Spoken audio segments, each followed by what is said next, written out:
Hello guys, good morning or good evening, depends on you watch this episode. We're gonna work together episodes of coaching in economics and finance. But first of all, let me introduce myself. I'm Ahmed Yusuf from Egypt, Bachelor of Commerce in 2011 in accounting, Master of Business Administration in Financial Management in 2017, and currently I'm a Master student of International Economics and Management in Germany. Let's start. Many people find economics is hard to understand or ugly thing, but together everything will be easy and smooth. Before we get into our topic today, I want to define economics. What is economics? Economics is a science mainly deals with three things: consumption, production, and wealth management. Simply, it's an easy and short definition just to understand what I'm talking about. But later on, we can go in depth in each part of economics. Today, I'm going to talk about innovation. Do you want to know more about innovation? Of course you do. Innovation is a process of translating an idea or invention into services or goods that creates a value for customers. But we want to know the background of innovation and who talked about innovation before.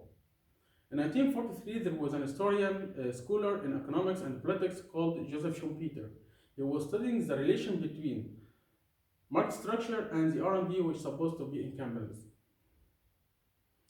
He built up his claim based on two contentions. First contention is the necessity of tolerating the creation of monopolies in the company, in the market or in the economy.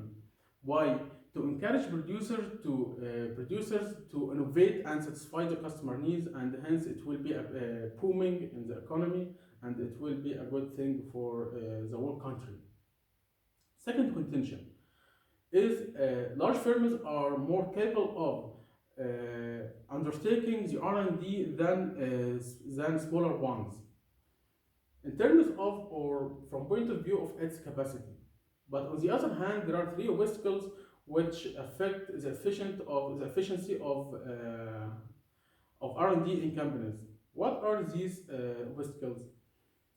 First one is externalities, second one is invisibilities, third one is uncertainty. But we want to know what's the meaning of these terminologies. Externalities means a presence of a third part who probably threatens your market share or your customer space. And in this point, large firms can deal more efficiently with this point or with this issue than small companies in terms of, or we can say it has fewer competitors who can imitate the production process of the innovator. Second terminology is indivisibilities. Indivisibilities means the ability to produce a product, the first unit of the new product, and in this point, large firms can deal more efficiently also in terms of its increasing returns in R&D, and can spend more fund and more energy to invest in R&D. Third one is uncertainty. Uncertainty, large firms here can deal or depends mainly on, we can say, diversification and differentiation, and hence will be more willing to take risks. Also, in addition, to assess in an attempt to assess the market, the relation between the market and the R&D, Joseph Schumpeter stated or differentiates between two things: product innovation and process innovation.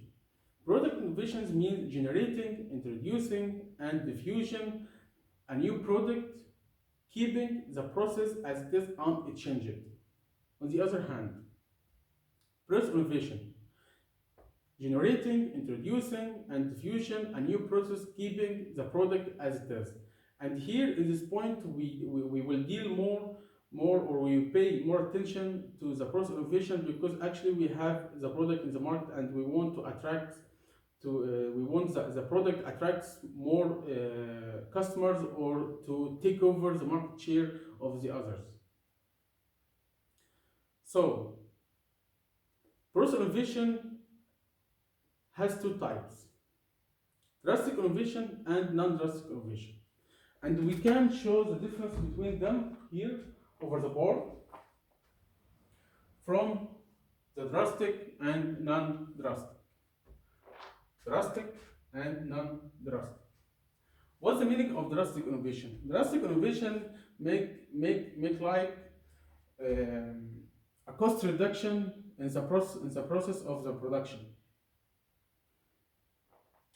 and it can be shown here over the graph. So here the demand curve of the market, to be more precise, the competitors. So in this point, producers and customers meet in this point. And this, by the way, this a price, but it has another meaning, means cost. C here refers to cost. And here's the quantity which the customers demand. So he starts from this point, meet here and achieve a certain amount of products or units. We can say here as, for example, 8, and here he can achieve 100 as a quantity. So he starts here after drastic innovation. By the way, in drastic innovation, he behaves like a price maker or a monopolist. So after the drastic innovation, the price will be C, D. D here refers to drastic innovation. So it was 8, and here, for example, we can say 2. Oops. 2. So he will go directly to realize or to achieve or to determine his marginal revenue, so in this point, and then directly, automatically, he will go upward to the demand curve to realize or to achieve his selling price. So he will start from here and then go to the second point and then realize or achieve or determine the marginal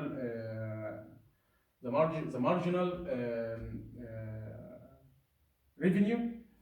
So by the way, this curve belongs to the company, and this curve belongs to the market, called marginal revenue curve, and this called the demand curve. So after drastic innovation, he will go to determine his marginal revenue and then go up directly to meet his demanders, and then go directly to the new price, which is PMCD. PM here, price of monopoly, because he behaves like a monopolist. So in this point, he will sell lower than the competitors. Competitors sell at point 8. Here he can sell, for example, to 6. So after declining the price per unit, he can achieve more quantity or more demand. He attracts the demand from the others. He takes over the market share of the others. So sell at 6 and achieve demand by, for example, 20 units, 200 units. So if we have a look here, this difference is a revenue for him as an innovator. So he sells by the price less than the others. He sells at 6, achieve 200 units, and the others sell at 8 per unit and achieve 100 as a demand. That was the drastic innovation. Now it's time to know what is the non-drastic innovation. Non-drastic innovation is a mechanism that allow the innovator to making cost reduction, but keeping the competition, or he will be obligated by the competition price of the market or the competition price of the others. So after none, he will start from here, C0. After non-drastic innovation, he will be, for example, here we can say 8, and here we can say 2, okay?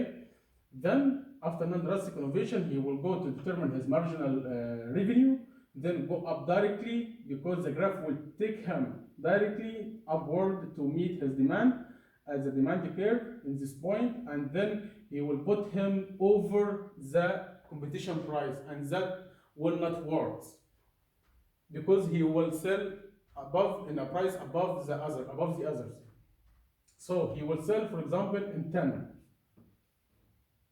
per unit. So the competition price is 8 and realize 100. And after non-drastic innovation, he will realize that he will sell at 10 per unit, and he can't sell any further units above the competition. So he will neglect this point, and he became obligated by the competition price, which is 8 per unit. That was our topic today about innovation. It's a very simple idea about innovation, and in the next episodes we will talk about drastic and non-drastic, and between the competition and monopoly, and also we will talk about licensing, patent licensing, which it comes from the company or outside the company, and that our topic today. At the end, I would like to remind you to subscribe to my social media channels over YouTube and Facebook, and see you next week. Bye bye.